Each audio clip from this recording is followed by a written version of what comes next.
El título del tema que vamos a tratar hoy es Ámbitos espirituales. Así se llama, ese es el título. Ámbitos espirituales. ¿Cuál es el título?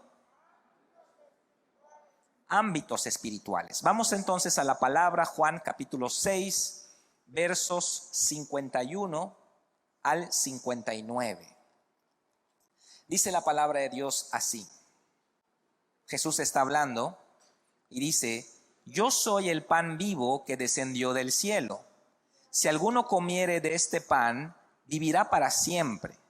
Y el pan que yo daré es mi carne, la cual yo daré por la vida del mundo. Entonces los judíos contendían entre sí diciendo: ¿Cómo puede éste darnos a comer su carne? Jesús les dijo: de cierto os digo, si no comen la carne del Hijo del Hombre y beben su sangre, no tendrán vida en vosotros.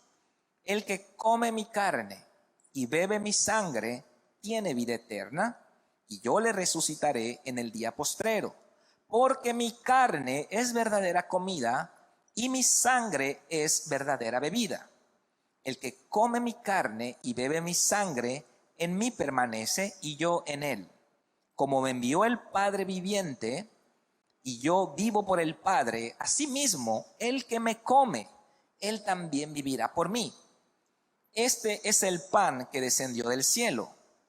No como vuestros padres que comieron el maná, y murieron. El que come de este pan vivirá eternamente. Estas cosas dijo en la sinagoga, enseñando en Capernaum.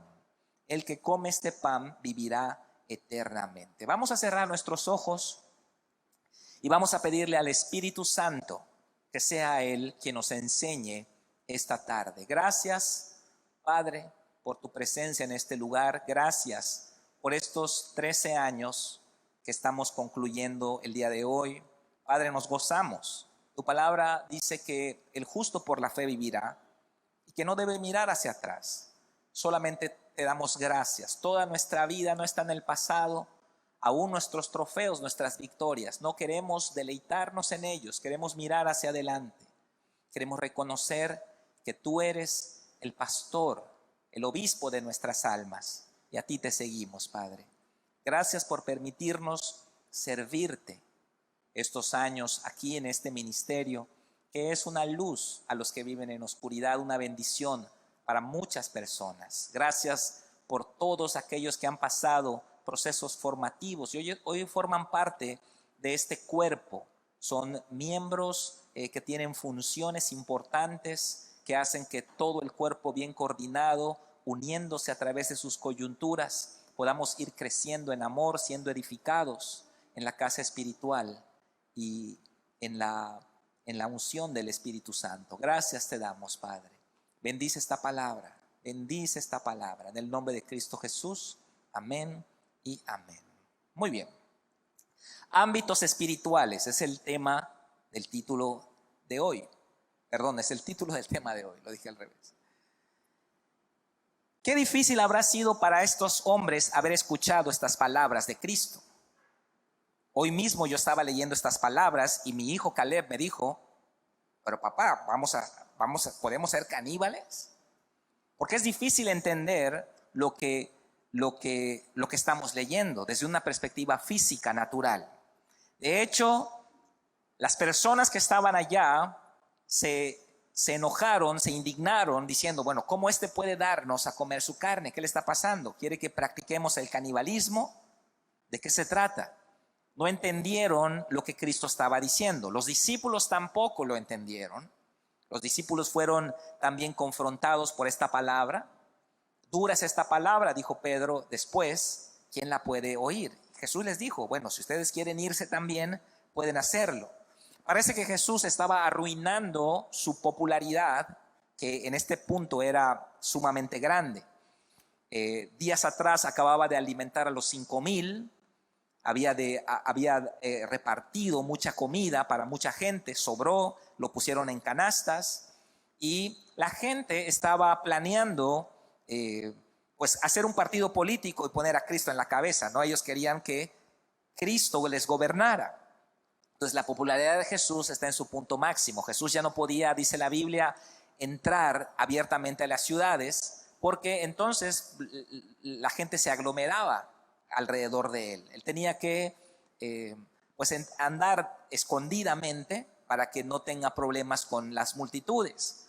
Pero cuando llegamos a este punto, Jesús hace estas declaraciones, porque la gente que le había seguido hasta este punto, le habían seguido porque Jesús les dio de comer. Jesús había multiplicado los panes y la gente le siguió al otro lado del mar. Y cuando llegaron al otro lado, Jesús les dice, miren, ustedes no me están siguiendo porque quieran encontrarse con Dios, porque quieran salvación o porque quieran conocerme. Ustedes me están siguiendo porque les interesa lo que yo les puedo dar, porque yo tengo poder para bendecirles. ¿Y cuánta gente hoy viene a las congregaciones, sigue a Cristo porque están interesados en un milagro? Quiero que sanes mi matrimonio, quiero que se paguen mis deudas, quiero sanar de esta enfermedad. Pero cuando uno recibe ese milagro sanador, ese poder restaurador, pues muchas veces esas personas luego ya no siguen a Cristo. Porque es diferente querer a Cristo como persona o lo que Él puede darnos. Digo, la filosofía cristiana es una buena filosofía para vivir. Uno siendo cristiano va a educar bien a sus hijos, va a prosperar, va a ser bendecido. Si uno se apega a los lineamientos de la fe cristiana, uno va a ser bendecido. De hecho, hay mucha gente hoy en día que no son cristianos, pero envían sus diezmos a las iglesias. ¿Por qué? Porque entienden que hay un principio involucrado que va a bendecirles. Y así era esta gente también. No estaban interesadas en Jesús, no querían conocer a Jesús, solamente estaban interesados en lo que Jesús podía darles. Y Jesús, en el momento cúspide de su fama, tal vez para muchos mercadólogos o muchos mercadotécnicos de hoy en día dirían, bueno, Jesús, estás arruinando. Ya de tener 10 millones de likes, ahora tuviste 1000, o sea, te bajó mucho la popularidad. Mucha gente ya no te está siguiendo, porque Él dice estas palabras. Y siempre tenemos que entender cómo está hablando Jesús. Jesús, la vida de Jesús, los dichos de Jesús, los hechos de Jesús, lo que se escribió de Él es sumamente importante. La vida de Cristo es una vida profética. Cristo vivió, lo que hizo es importante. Él hizo cosas proféticas cuando él vivió, que hoy nos sirven como enseñanzas profundas para nuestra vida. Entonces acá Jesús está hablando en un ámbito espiritual. Esto lo he enseñado varias veces. Cristo muchas veces va a hablar desde una perspectiva espiritual, pero nosotros estamos en un ámbito natural. Nuestra mente es terrenal, usamos nuestra lógica, nuestra argumentación, nuestra racionalidad está anclada a este mundo, porque es lo que conocemos. No conocemos el ámbito espiritual, no conocemos el poder del Espíritu Santo, no conocemos las cosas espirituales. Algunos científicos alcanzaron un poquito de eso. Albert Einstein habló de los universos paralelos, de la física cuántica, que él empezó a acercarse a esos ámbitos que solamente el Espíritu Santo maneja, y que bueno, yo solamente con confiar, pues a mí me basta con eso, ¿no? Dicen que uno no tiene que entender cómo funciona un avión para subirse. No sabemos las leyes de la aerodinámica, de la sustentación del avión, pero usted se sube al avión y confía que otro lo estudió, ¿no? Y es lo mismo acá. No tenemos que entender para creer, solamente tenemos que confiar. Entonces Jesús habla en un ámbito espiritual, nosotros estamos en un ámbito natural. Para que podamos entender esta y muchas otras palabras, tenemos que permitirle al Espíritu Santo que nos pueda subir para que entendamos lo que Cristo nos está diciendo. Porque ciertamente lo que está diciendo Jesús, pues suena raro, canibalismo, ¿no? El que come mi carne y bebe mi sangre, en mí permanece y yo en él. Yo soy el pan de vida. Tienes que comer mi carne, tienes que beber mi sangre. ¿Qué? ¿Vampirismo? ¿Qué es eso? Y obviamente es difícil de entender cuando solamente vemos las cosas desde la perspectiva natural. Pero tenemos que entender que hay planos, hay un plano espiritual, hay un plano natural. ¿Cuál es el ámbito natural? Es el ámbito que perciben nuestros sentidos. Es decir, mis sentidos físicos tienen ciertos límites, ¿verdad? No podemos ver ciertas gamas de color, no las alcanzamos a ver. Nuestros ojos solo distinguen cierto rango de color, lo que está en el arco iris. Ciertas frecuencias de audio no las podemos percibir. Los perros perciben más que nosotros. Y entonces nuestros sentidos están limitados y el alcance de nuestros sentidos es lo que normalmente llamamos el plano natural, lo que nuestros sentidos pueden percibir. Pero es completamente ilógico e irracional creer solo lo que puedo captar.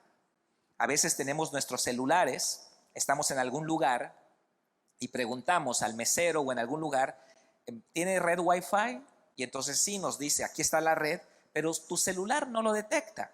No sé si les ha pasado. Entonces uno está buscando la red y no la detecta. ¿Por qué? Bueno, por muchas razones, pero el hecho de que el celular no detecte esa red no quiere decir que no existe, solamente está fuera de su capacidad, de su percepción.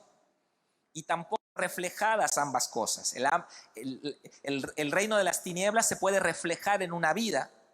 Entonces usted pasa por una casa y se están peleando a golpes el esposo, la esposa, el niño llorando, el perro ladrando, todo un caos. ¿Y qué es lo que vemos? Un pleito familiar. Pero ¿qué hay atrás de eso que no percibimos? Pues hay espíritus que están trabajando. Hay fuerzas espirituales de tinieblas. ¿Qué hay atrás de un suicidio? ¿Qué hay detrás de un espíritu de enfermedad, un espíritu de depresión? Son cosas espirituales que no vemos, pero la Biblia dice que existen y que ahí están. De la misma manera es el ámbito espiritual, el reino de Dios. La Biblia dice que el reino de Dios no es como el reino físico. El reino físico, podemos decir, por decir Yucatán, es un ámbito, ¿verdad?, de gobierno, es un ámbito físico. Están sus fronteras perfectamente delimitadas, lo podemos ver en el mapa, y hay un gobierno, hay una cultura, y entonces es un ámbito, porque es un ámbito de gobierno.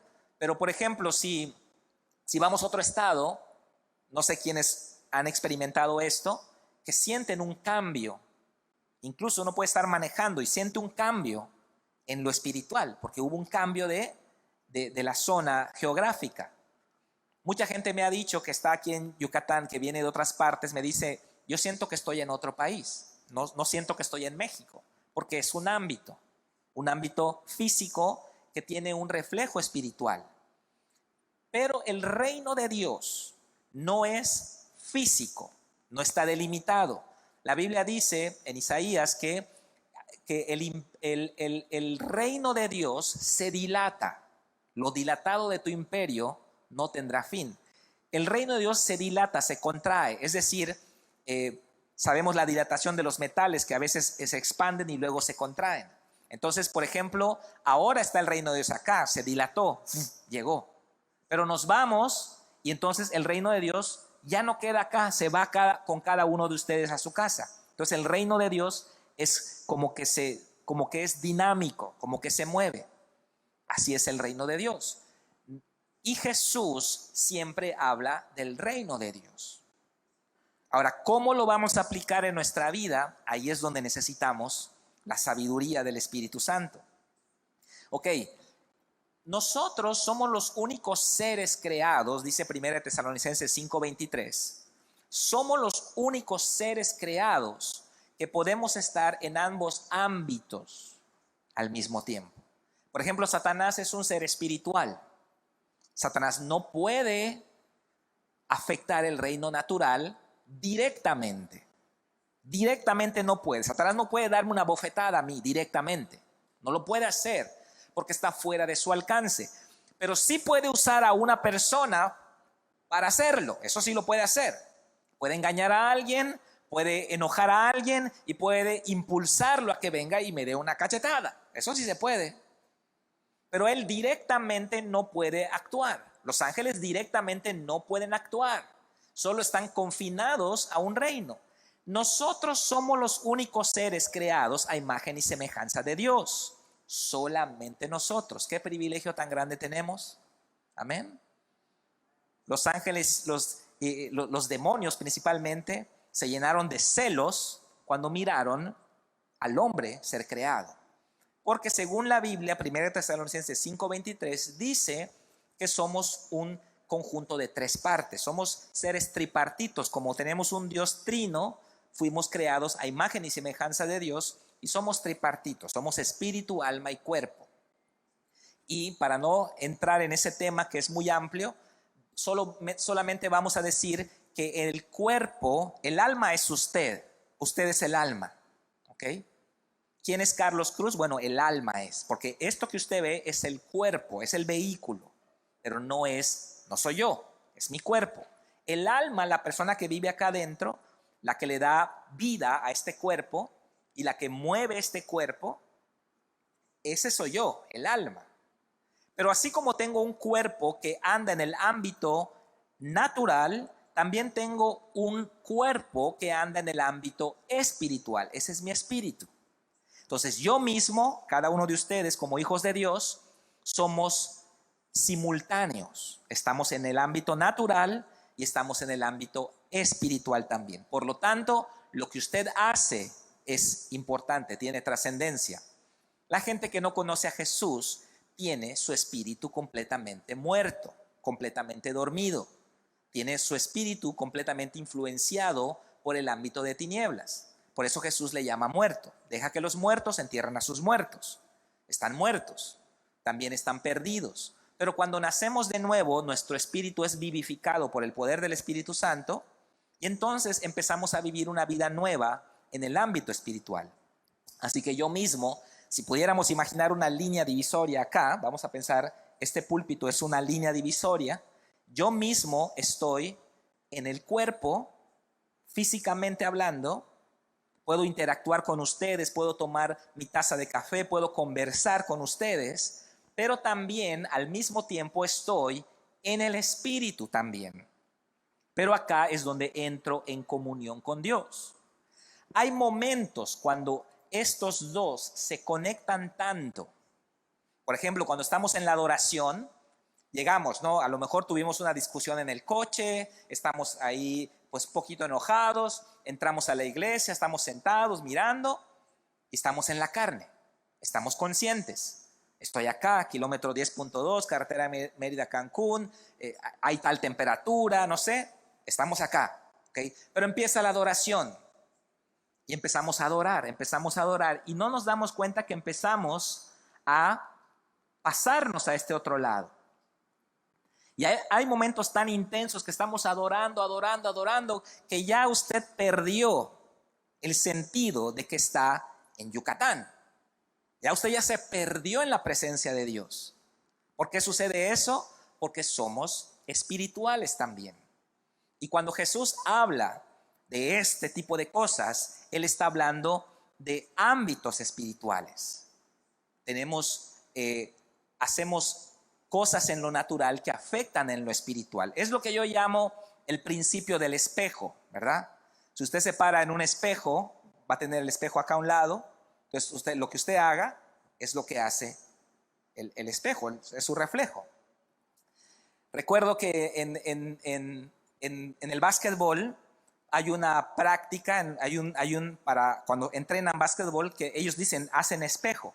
Entonces se pone un jugador de este lado, se pone otro jugador del otro lado y empiezan a hacer lo mismo. Se tiran la pelota, hacen así, no sé, empiezan a hacer lo mismo. Están entrenando, están haciendo espejo, ¿no? Bueno, este principio también lo podemos aplicar en el reino de Dios. Porque lo que hago en lo natural, lo hago en lo espiritual. ¿Ok? ¿Amén? A ver, vamos a repetir este principio porque es importante. Lo que hago en lo natural, otra vez, lo que hago en lo natural, lo hago en lo espiritual. En otras palabras, si acá en lo natural levanto mis manos, en lo espiritual levanto mis manos también. Si acá en lo natural estoy todo enojadote ahí con mi carota, no tengo ganas de alabar a Dios. Si yo hago esto acá, aquí en lo espiritual, mi espíritu quiere adorar, mi espíritu quiere alabar, mi espíritu ama a Dios, pero está así como que, quiero levantar mi mano, Porque lo estoy atando, yo lo estoy atando, yo mismo lo estoy amarrando. El principio del espejo dice eso: lo que hago en lo natural, lo hago en lo espiritual. Lo que no hago aquí, tampoco lo hago aquí. Yo he experimentado eso, tal vez usted también lo ha experimentado. A veces estoy con una canción que no se me sale de la mente. Estoy adorando, estoy manejando y mi espíritu está cantando y yo estoy haciendo otra cosa. A lo mejor estoy en la mesa, estoy trabajando, no sé, estoy haciendo cualquier cosa, pero yo le he dicho a Abby, siento que mi espíritu, o sea, nada que ver, no hay tiempo de alabanza, no es domingo, no hay nada, es martes a las 4 de la tarde, ¿no? Y mi espíritu está adorando. ¿Por qué? Porque es el Espíritu Santo conectado a mi espíritu que quiere hacerlo, ¿no? Entonces, si yo en lo natural le doy salida, le doy fluidez a ese sentir y hago así, empieza a brotar un río de agua viva. Dice la Biblia que los que creen en Él, de su interior correrán ríos de agua viva. Entonces, esa es la razón por la que a veces, incluso ustedes, estando durmiendo, están alabando, están adorando. O han clamado al Espíritu Santo y tú dices, ay, tuve un sueño raro, soñé que yo le decía al Espíritu Santo, ven, ven, ven. Pues usted tiene que hacerlo entonces, porque su espíritu siente que eso hace falta, pero al estar limitado, ¿por qué? Porque usted lo está amarrando con nuestras acciones, con nuestra vida. Por eso la Biblia dice, estad siempre gozosos. Por eso la Biblia nos insta a alabar a Dios. No te está diciendo Dios, te voy a explicar la física cuántica, cómo funciona, para que tú entiendas que tienes que alabar. No, Dios dice eso, déjaselo al Espíritu Santo. Tú simplemente confía y obedece. Vemos el ejemplo de Moisés cuando levantaba las manos, había un efecto en lo natural, él lo hacía en lo natural, algo pasaba en lo espiritual. Vemos a Pablo y Silas en la cárcel hacer lo mismo. Vemos cuando el profeta Elías va a profetizar y va a empezar a profetizar y dice, no, necesito un guitarrista, búsqueme un. Entonces traen un guitarrista, empieza a tocar la guitarra y entonces empieza a profetizar. No podemos separar ambos ámbitos, no podemos decir mi vida espiritual y mi vida natural. Ore por mi vida espiritual, dicen muchos. No, ore por su vida espiritual, su vida natural, su vida laboral, su vida familiar, su vida matrimonial. Es la misma vida, es la misma persona. Usted no puede separar su espíritu, su alma y su cuerpo, como Narnia, que se van por allá y ahí están haciendo otras cosas y acá otras cosas. No, es la misma vida. Entonces, partiendo de este principio, la Biblia nos enseña que hay cosas que son espirituales. Pero ¿qué es lo que pasa en nuestra generación? ¿Qué es lo que pasa en el ámbito cristiano, en el ámbito de la iglesia evangélica protestante? Le voy a explicar qué es lo que nos pasa. Nosotros venimos del catolicismo, ¿verdad? Venimos de doctrinas equivocadas, de idolatría, de salvación por obras, salvación por actos religiosos, ceremonias, rituales. Hacíamos cosas sin entender. Luego conocemos a Jesús, empezamos a conocer la palabra de Dios y entonces decimos, todo eso es religión y nos sirve. Entonces lo hacemos a un lado. ¿Qué es lo primero que nos enseñan en la iglesia cristiana? Que Dios no es religión. Que Dios es una relación. Eso es lo primero que nos enseñan. Entonces rechazamos todo aquello que parezca una religión. Y muchas veces en nuestro libertinaje, porque una cosa es libertad y otra cosa es libertinaje, muchas veces en nuestro libertinaje espiritual nos llevamos de corbata lo santo también. Yo he escuchado a pastores decir, nosotros no bautizamos porque la salvación no es por obras. Wow, Ahí vemos el nivel a donde muchas veces ciertas doctrinas calvinistas se han llevado a un extremo. No que Calvino haya estado necesariamente equivocado. Yo no estoy al 100% de acuerdo con todas sus enseñanzas, pero se llevan a un extremo. Entonces hoy parece que ya no se hace nada, ya no haga nada hoy. Todo está espiritual. ¿Tengo gozo? Sí, adentro. Adentro está mi gozo. Hermano, levante las manos. ¿Cómo sabes que no estoy levantando las manos? Yo estoy adorando adentro. Hermano, esté gozoso. Sí, yo estoy gozoso adentro. Pues nada más avísale a su cara para que nos demos cuenta, porque no parece. Y entonces hemos desvinculado equivocadamente, hemos desvinculado los ámbitos. Y decimos, bueno, lo natural no tiene nada que ver con lo espiritual. Y entonces ya nos llevamos de corbata en que dijimos, ya no quiero rituales, ya no quiero tradiciones, ya no quiero ceremonias, lo cual está bien. Quiero una relación viva con Jesús, pero también nos llevamos de corbata lo santo. Entonces están todos los cristianos que no oran para comer, por ejemplo. ¿Por qué? Porque ¿para qué? Pues no es pecado. Entonces cuando yo me convertí en una iglesia bautista, y en la iglesia bautista me enseñaron ciertas cosas que es importante hacer. Entonces cuando yo entré al mover del Espíritu Santo, cuando yo empecé a conocer del Espíritu Santo, salí a comer con unos amigos y nos sirvieron la comida. Y pues yo no comía, bueno, ahora ya lo hago nuevamente, no comía hasta que oremos. Pues está la comida ahí servida. Entonces mis amigos empezaron a comer, mis amigos de la iglesia. Y yo le dije, ¿no van a orar? Ay, no seas religioso, me dijeron. Ay, no seas religioso. Y entonces pues yo estaba aprendiendo y dije, bueno, pues sí, no hay que ser religioso, ¿no? Pues sí. Y empecé a comer, ¿no? Y entonces en nombre de la no religiosidad me llevé de corbata lo santo, lo que es santo de parte de Dios. Y yo dejé de orar por los alimentos, porque no quiero ser religioso, no quiero ser tradicionalista. Entonces nos fuimos a un extremo tremendo, un extremo de informalidad, llegar con chancletas a la iglesia, no respetar el tiempo de la adoración, una cosa totalmente irreverente, ¿no? Esa palabrita sale en el versículo que vamos a ver al rato. Y uno al creer que se separan estos ámbitos, uno empieza a cometer muchos errores. Y hay cosas que nosotros no podemos quitar porque simplemente nos parecen religión. No quitemos lo santo. La generación actual ha quitado lo santo también.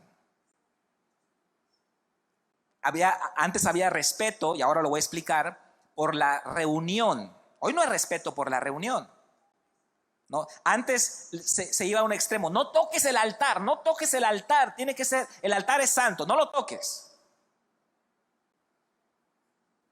Pero no es que este lugar esté bendito físicamente hablando, sino que cuando nosotros entramos a una reunión, entramos a una ceremonia, entramos a un ámbito, entonces todo se vuelve santo. Cuando usted está con su familia en la mesa y enseña a los niños a esperar para orar, entonces le estamos dando un sentido al Señor de santidad en el hogar.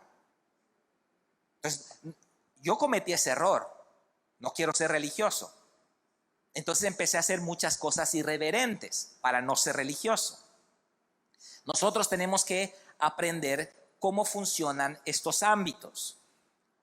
Otra cosa muy importante es lo que la iglesia cristiana reconoce como un sacramento. Esta palabra son palabras pues un poquito antiguas, no viene en la Biblia la palabra sacramento, pero ¿qué es esencialmente un sacramento?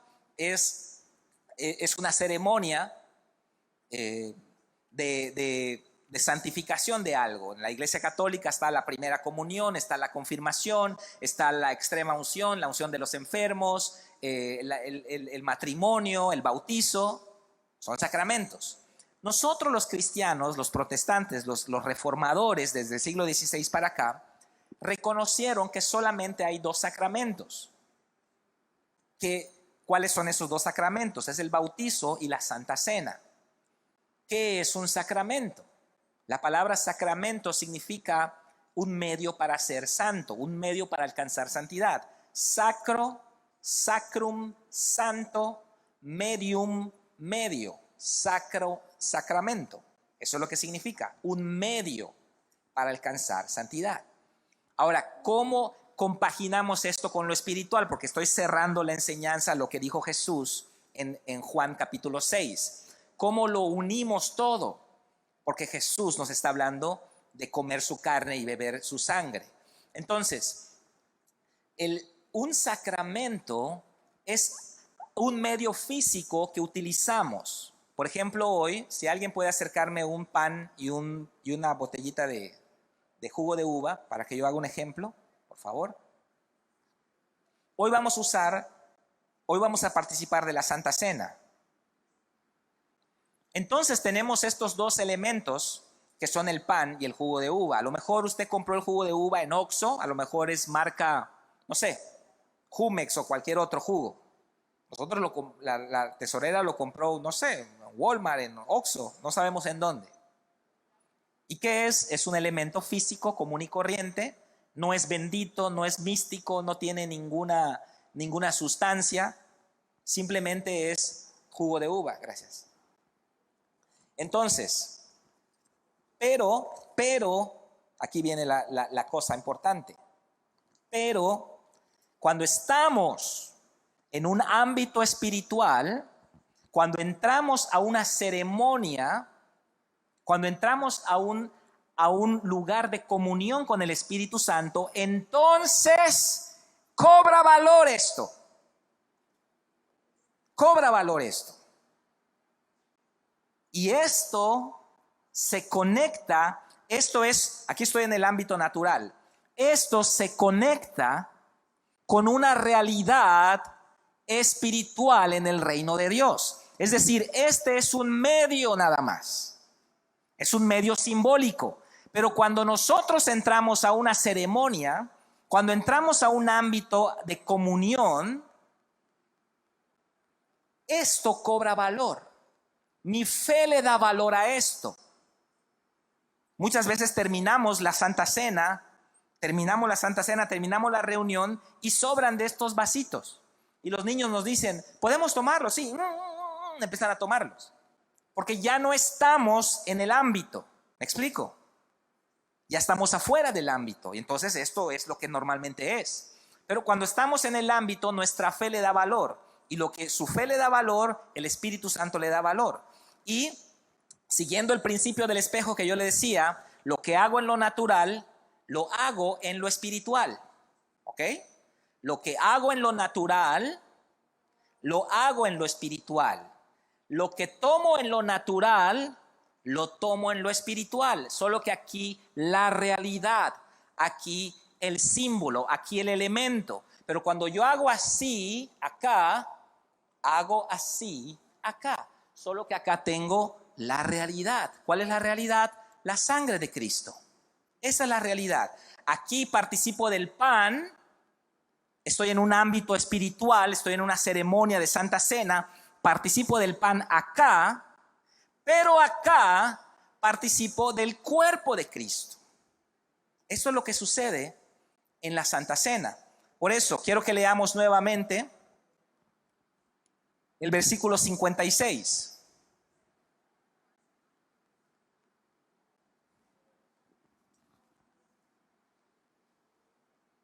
Mire lo que dice el versículo 56. El que come mi carne y bebe mi sangre, en mí permanece y yo en él. El que come mi carne, usted va a comer el pan hoy, ¿verdad? Cuando usted haga así, usted está haciendo así, acá. Usted en el reino de Dios está participando del cuerpo de Cristo.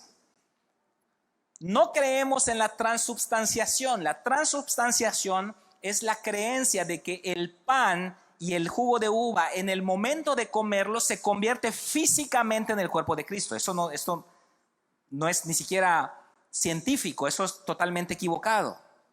Es un símbolo que se conecta. Ahora, tomando en cuenta esto, yo quiero que aprendamos a valorar y aprendamos a respetar lo santo. Porque de repente nos hacemos cosas que están incorrectas. Vaya conmigo a 1 Corintios, capítulo 11.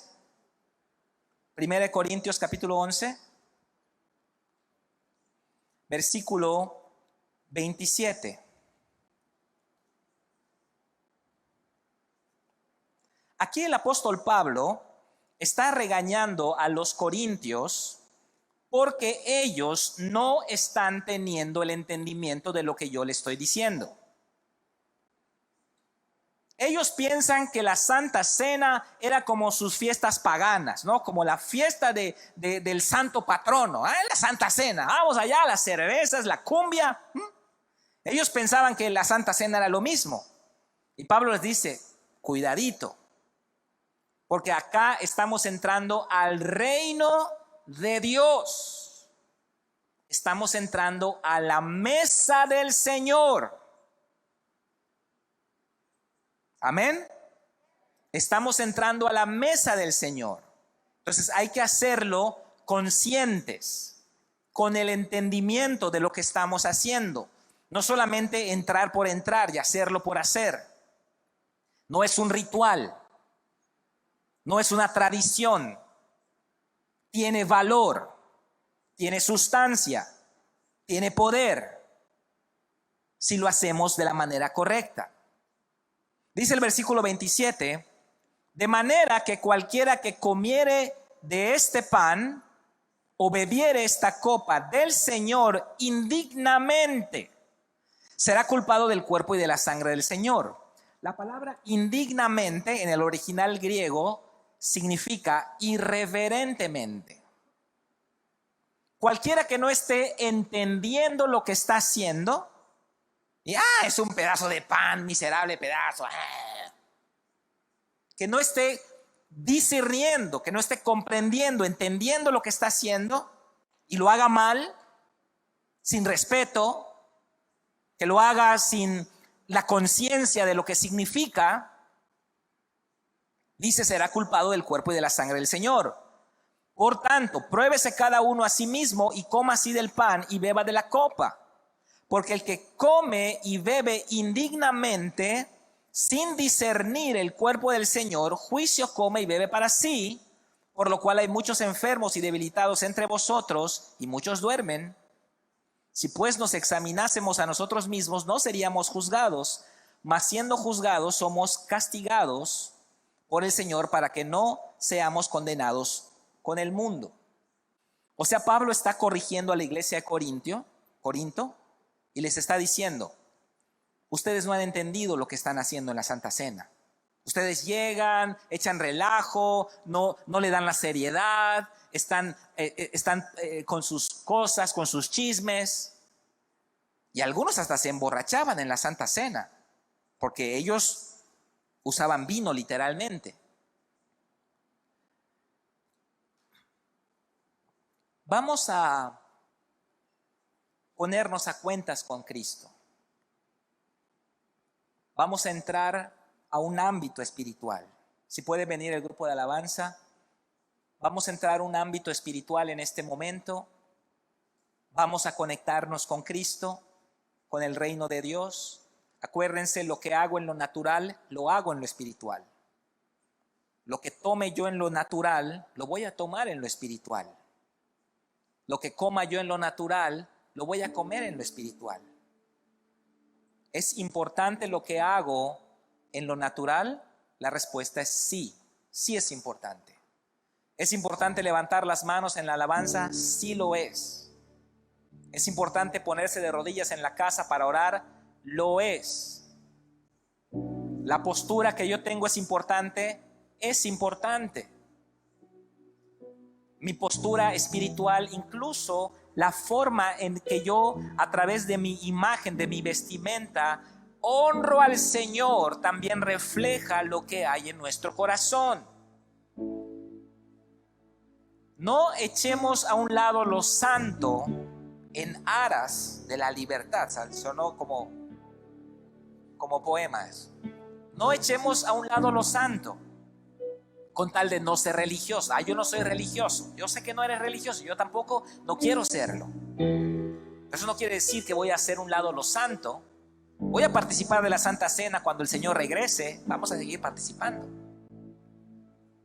No seas legalista, tu diezmo, eres muy legalista. Vamos a seguir diezmando en el milenio, hermanos. Hay cosas que no se van a quitar y cosas que pertenecen al ámbito del reino de Dios, las cuales cosas necesitan que nosotros le demos la reverencia correcta. Y quiero leer para ustedes lo que dice 1 Corintios 11:23. Porque yo recibí del Señor lo que también les he enseñado, que el Señor Jesús, la noche que fue entregado, tomó pan y habiendo dado gracias, lo partió y dijo: tomen, coman, esto es mi cuerpo que por ustedes es partido. Hagan esto en memoria de mí. El versículo 25 dice: asimismo tomó también la copa después de haber cenado, diciendo: esta copa es el nuevo pacto en mi sangre. Hagan esto todas las veces que la bebieran en memoria de mí. Así pues, todas las veces que comieran este pan y bebieran esta copa, la muerte del Señor anuncian hasta que Él venga. Cada vez que celebran esta ordenanza, la muerte del Señor anuncian hasta que Él venga. Así que hoy anunciamos la muerte expiatoria de Cristo por nuestros pecados en la cruz. Número 1, miramos hacia el pasado, recordando que éramos esclavos en Egipto y que fuimos rescatados por el Cordero de Dios que quita el pecado del mundo. Número 2, miramos hacia el presente, reconfirmando nuestra estadía en el nuevo pacto. Y número 3, miramos hacia el futuro, anunciando el regreso de Cristo Jesús.